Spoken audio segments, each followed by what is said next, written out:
Oleh karena itu sebenarnya ini adalah wasilah-wasilah kebaikan sebagaimana yang disampaikan oleh para ulama kita, diantaranya Syekh Abdurrahman Nasir Sa'di, yang waktu itu Satrian sampaikan ke saya, Ustaz, ini bagus untuk disampaikan ke teman-teman bahwa olahraga itu dalam Islam terbagi menjadi 3, ya kan? Yang pertama adalah riyadatul abdan, olahraga jasmani, yang ini semua kita sadar bahwa kita butuh sehat, kita butuh kuat, karena memang Rasulullah SAW sampaikan al-mu'minun qawiyyun khairun wa ahabbu ilallah minal mu'minil dhaif. Mukmin yang kuat itu lebih Allah Subhanahu wa taala cintai daripada mukmin yang lemas, yang tidak punya karya kehidupan dari sisi fisik.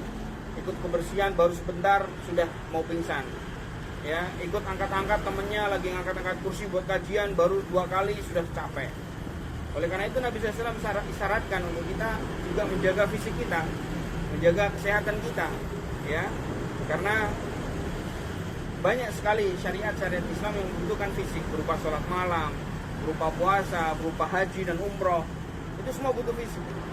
Ya, berapa banyak orang kemudian hari ini, bahkan di tahun 2019 waktu kita memimpin haji dulu, orang yang kemudian akhirnya tidak bisa mengikuti manasik haji disebabkan karena nggak pernah olahraga, nggak pernah capek, hidupnya mau enak-enakan saja, makan, tidur, kegemukan, sehingga kemudian hajinya tidak bisa sempurna sebagaimana yang diajarkan Rasulullah SAW.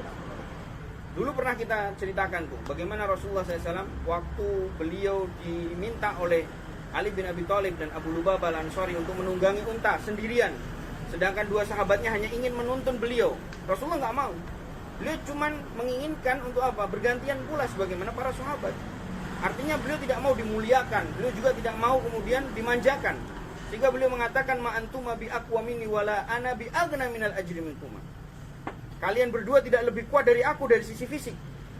Aku juga kuat, kalau kamu bisa nuntun, kamu bisa jalan, kamu bisa lari, kamu bisa berkuda, aku pun bisa, kata Nabi SAW. Bukan kesombongan yang diucapkan oleh Nabi, tapi mengajarkan kepada umatnya bahwa kita memang harus punya skill.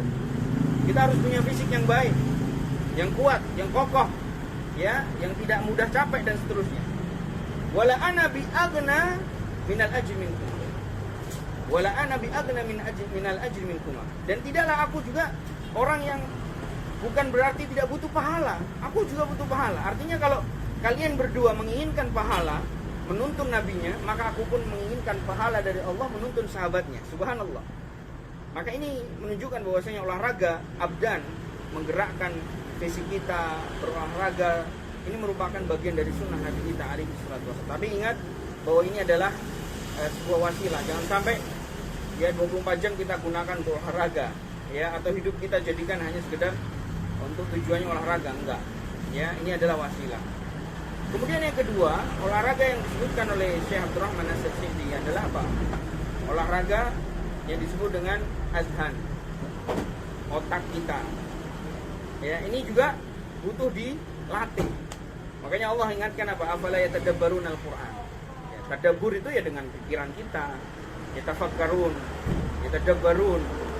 Makanya obat dari seorang mukmin untuk kemudian otaknya terlatih, terasah, ya, dengan cara membaca Al-Quran, baca hadis, mentelaahi dan seterusnya, ya.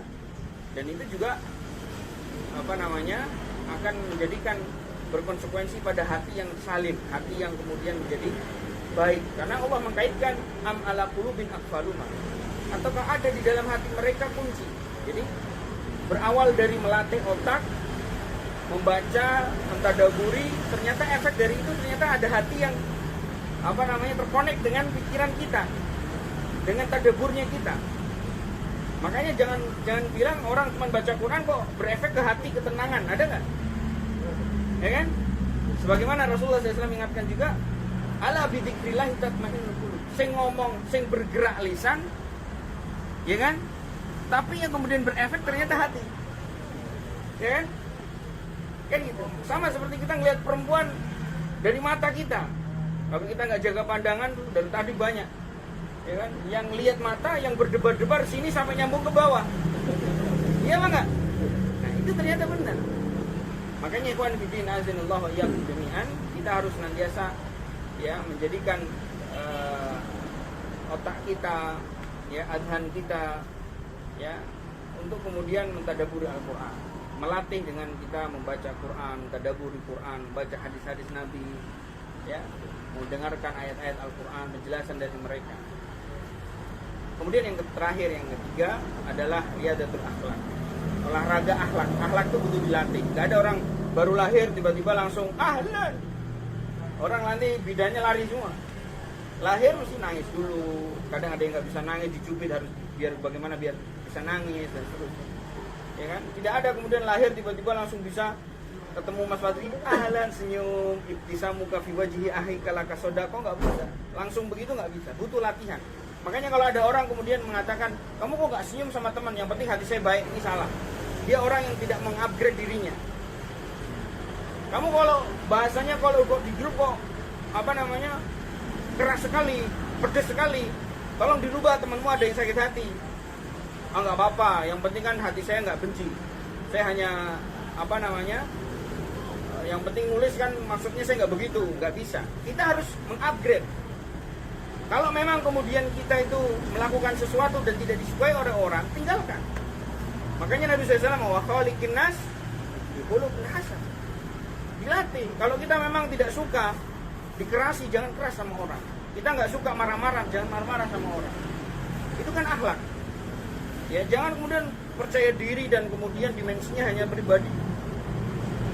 Yang penting kan hati saya baik, itu bukan urusan itu. Manusia tidak melihat itu. Allah yang memang melihat hati. Tapi Allah juga memerintahkan kita untuk berbuat baik kepada manusia. Maka akhlak itu butuh dilatih. Dan